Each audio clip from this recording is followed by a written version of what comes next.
channel. In today's video we are going to be making a faux slimline watercolor slimline card, and how we're going to do that is with some pattern paper. So I have some Paper Studio heavyweight watercolor paper, and that is where the faux watercolor effect is coming in today. I have a slimline card base that I made using some heavyweight, I think this is Hammermill cardstock. No, it's Paper Studio, and I cut that at 7 by 8.5, and then scored it on the 7-inch side in half at 3.5. I have this die set from, I think I got it off of Amazon. It's called ALINA Craft Co., and it's actually used to make envelopes, and I have made envelopes with it. It was very easy, it worked really well, but I wanted to use this scalloped edge today, and that's what I used to cut out this particular section of watercolor paper, pattern paper.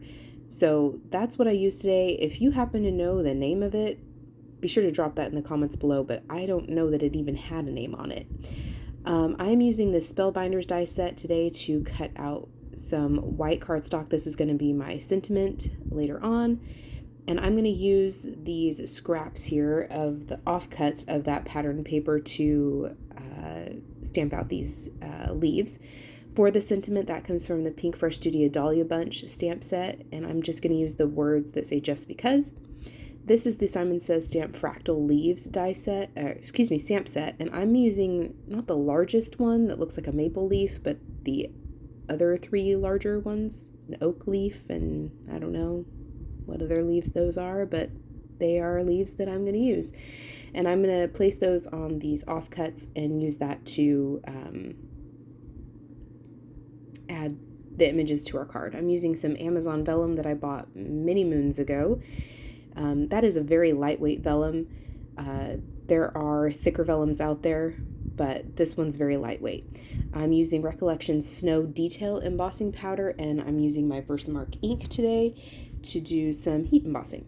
So first things first, I know that I want to adhere this particular watercolor pattern paper down flat, so I'm just going to use some liquid glue and glue that down flat. Next, I'm going to place each of these stamps into my little mini MISTI here. I'm treating this with my anti-static powder tool since we are going to do heat embossing, and I'm going to stamp that with VERSAMARK ink. I do stamp this a few times. My ink, or my stamp sets were not, my stamps were not very clean, so there is a little bit of black that shows up on there, but it's okay. We're going to put white embossing powder over it, so it's not a huge deal.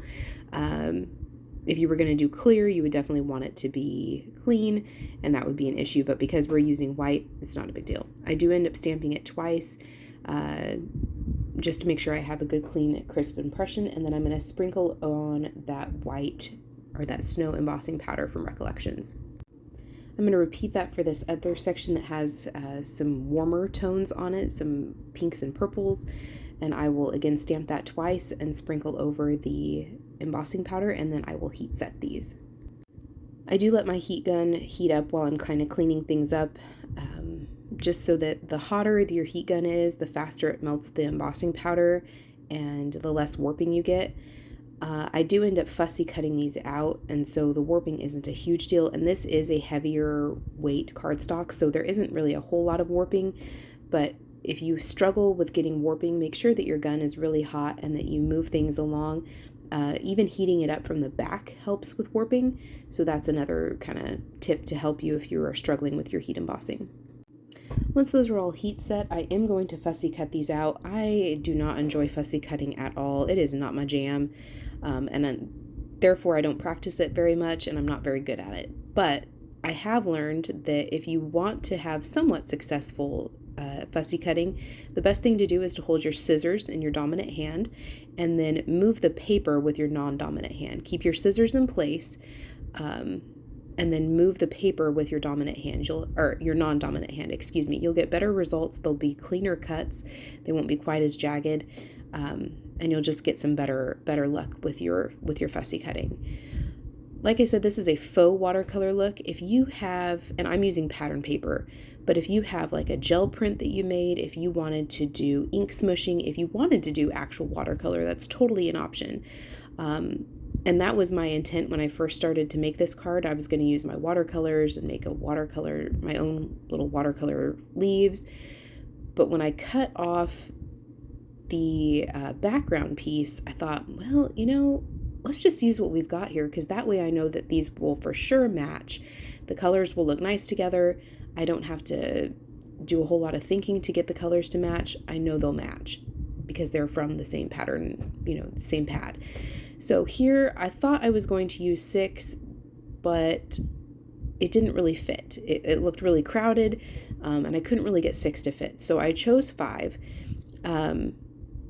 And here I'm measuring out kind of there's the scallop edge and then there's a stitching line.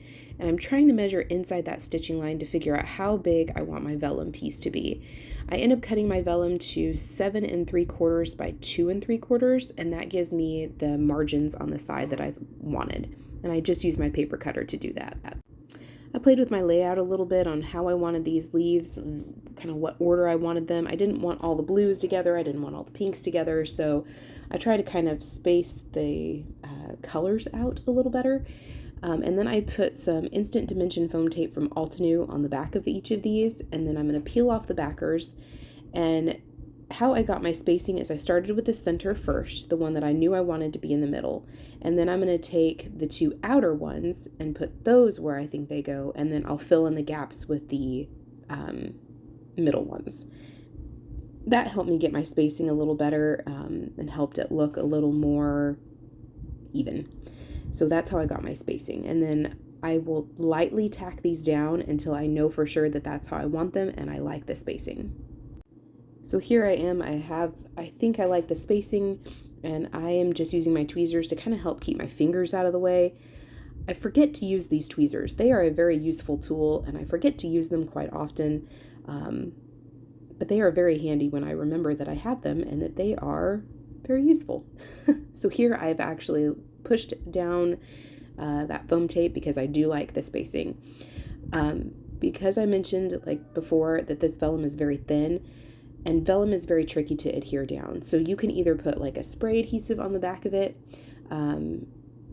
so that you can't see the adhesive as well, or you can do what I did and just hide my liquid adhesive behind each of my little images here, and that adheres them down. Now, with that being said, what's going to happen is that the edges of this vellum is going to curl. That didn't bother me. I actually think it looks kind of nice. If that bothers you, then I would recommend doing a spray adhesive or putting like a sticker adhesive on the back of all of it. I would recommend doing it that way if you don't want those edges of that vellum to kind of pop up a little bit.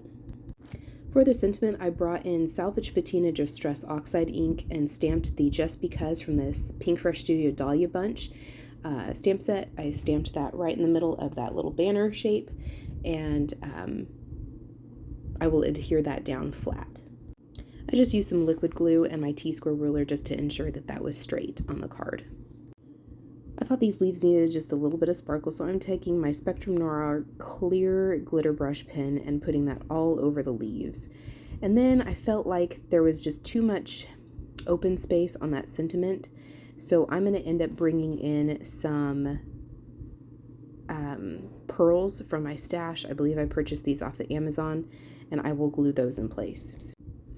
I started out with trying to use just one, but thought again that there was just too much gap, so I glued 2 of them in place just off to each side of that sentiment, and that is it. That is the card complete. So I will pair this with a Paper Studio Slimline white envelope, and then that is done. So thank you so much for spending time with me today. I appreciate you. I hope that you get to send someone some paper hugs today, and we will see you next time. Bye.